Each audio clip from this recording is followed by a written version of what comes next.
Your Excellency, Raila Amolo Odinga, Prime Minister of Kenya and party leader of my former party.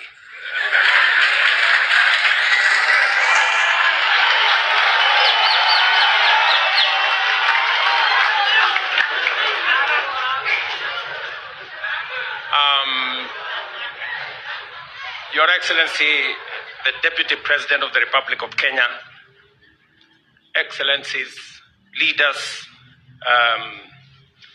of both UDA and ODM, distinguished ladies and gentlemen, good afternoon. Hamjambo.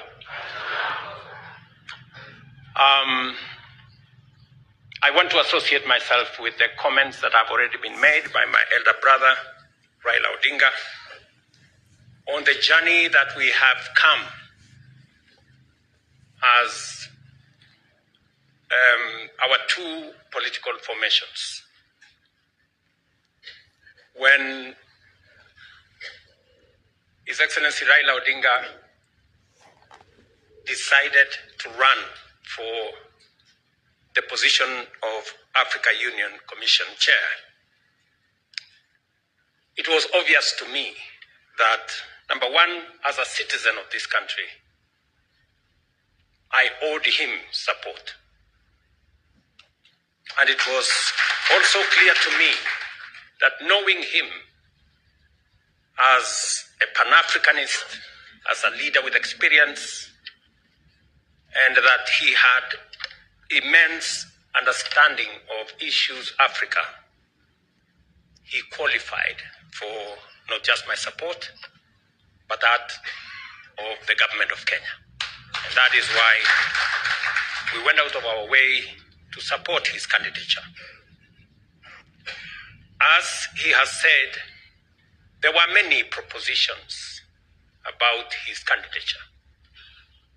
There are those who said my support for Raila Odinga was so that I could exit him from the stage. But there are those also who told me that by supporting the Honorable Raila Odinga and by him being the chair of Africa Union, I will be empowering him so that he can come and compete with me. And I had a very clear answer to them that my support for Raila Odinga is not conditioned on him supporting me or him surrendering his aspirations for whatever reason. It was very clear to me that this support was deserved as a Kenyan. And I said then, and I will say again, that the Honorable Raila Odinga was a great candidate. He went out of his way. He ran a beautiful campaign, and I am very proud of his candidature. The outcome notwithstanding. And when he came back, we have been working together in the broad-based arrangement that we have, that is inspired not by what is in it for me or him, but how we can close ranks and deal with the issues that affect the people of Kenya. And that brings us to this moment.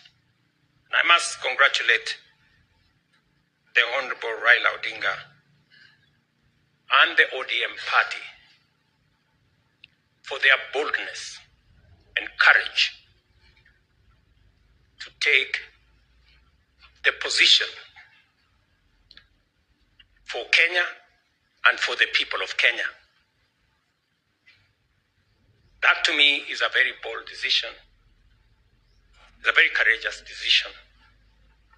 It may not be a popular decision, but that does not undermine the fact that it is the right decision to stand with the people of Kenya. And allow me to say that our country is undergoing major shifts across socio-economic and political spheres.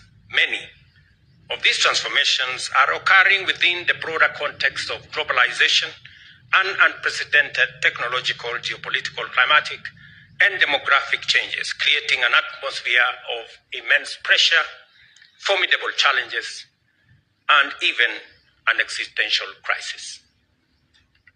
Never before have Kenyans expressed such a deep and widespread yearning for positive change and political, economic, and socio-economic transformation that leaves nobody, no community, no region, no religion behind. The expectation for fundamental progress is unanimous, consistent, intense, and universal across the nation. There is no one part of Kenya that does not yearn for progress and transformation. These aspirations, grounded on our nation's enduring character of boldly pursuing freedom, democratically managing our diverse interests, and engaging progressive institutions such as a clear notice for all of us that the time has come for us to seize this historic opportunity, unite more strongly than ever before, and deliver meaningful change to the Kenyan people. We undertake this commitment with the understanding that while our political parties may differ in strategy, we share a common goal to build a united, secure, and prosperous Kenya under a government that is capable, committed, and willing to ensure abundance and opportunity for all without exception. This realization has enabled Kenya's largest political movements to engage constructively, recognizing the unique opportunity before us.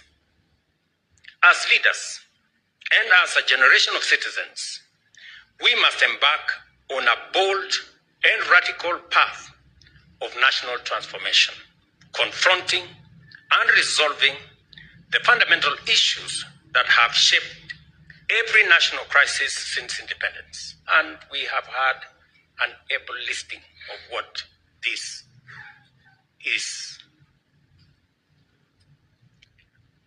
This is the path towards the promised land where freedom and opportunity are guaranteed for all.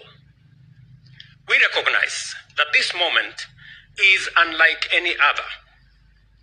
It is not enough to merely identify systemic and structural obstacles that have denied generations a fair chance to achieve their aspirations. More importantly, we must rise above political differences and embrace a higher vision of the Kenya we all deserve. Understanding, therefore, that jobs, wealth, enterprise opportunities, and social services must be provided within an environment that is free, open, democratic, and competitive, we move forward with a shared commitment that is not only doing the right thing for our nation, but also to ensuring they are done right. We, the leaders of UDA, Kenya Kwanza, and ODM, commit to implementing the NADCO report to address key national issues, including the cost of living, youth unemployment, and gender inclusion. We also pledge to foster inclusivity in governance and development, protect and strengthen devolution, invest in creating opportunities for the youth, uphold integrity in leadership, and safeguard the right to peaceful assembly. We will raise and manage national resources responsibly to reduce our debt burden by ensuring transparency, responsible borrowing, and an audit of past debts. to realize and to know what has been borrowed, for what purpose, and how is it going to be paid. I attempted to set up this audit. It didn't work. I am confident that under this broad formation, we will now be able to audit our debts. This moment is not about William Ruto or Raila Odinga. This agreement, this memorandum of understanding is not about sharing positions or winning elections. It is about the people and the interests of Kenya.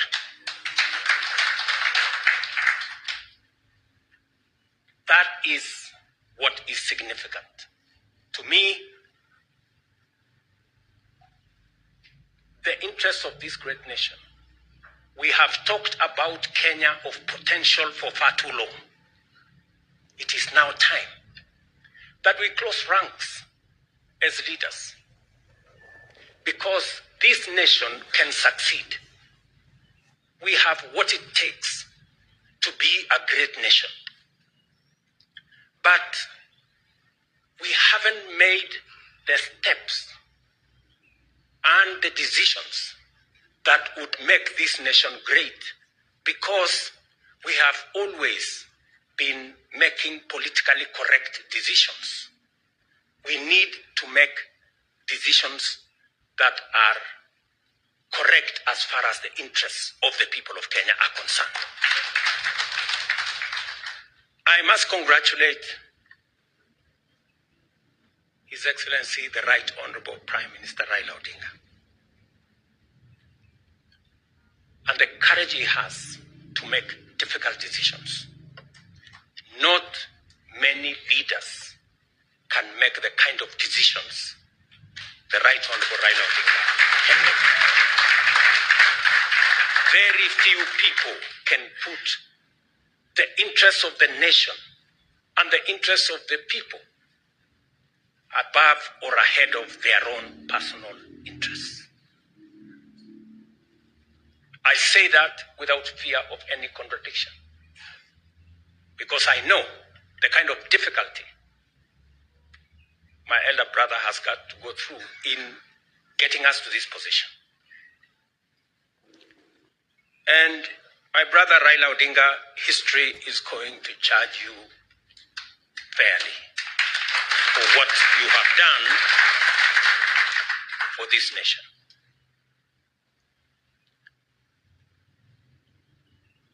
Immediately after the elections,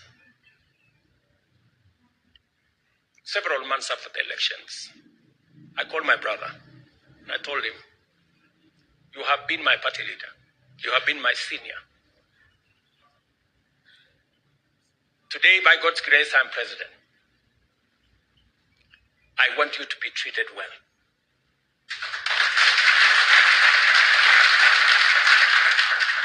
And I will do whatever it takes to make sure that you have respect in Kenya. And I am not doing this so that for any other reason that is selfish to me. I am doing this because I'm a younger person. You are an elder as far as I'm concerned, by age. And the contribution you have made to this Kenya deserves respect and and that is the relationship I have built with the Honorable Raila Odinga. And I am very clear in my mind that going into the future, it will take more than Raila Odinga and myself. It will take every one of us to pull this country together and to achieve the things that will change Kenya for the better. Let me say this, that equally we will fight corruption decisively, eliminate public resource wastage, and uphold the rule of law and constitutionalism, ensuring that government officials respect judicial decisions and protect the rights of all citizens. Our collective goal is a just, equitable, and prosperous Kenya for all of us. Thank you very much to all of you. May God bless our great country, Kenya. Asanteni sana.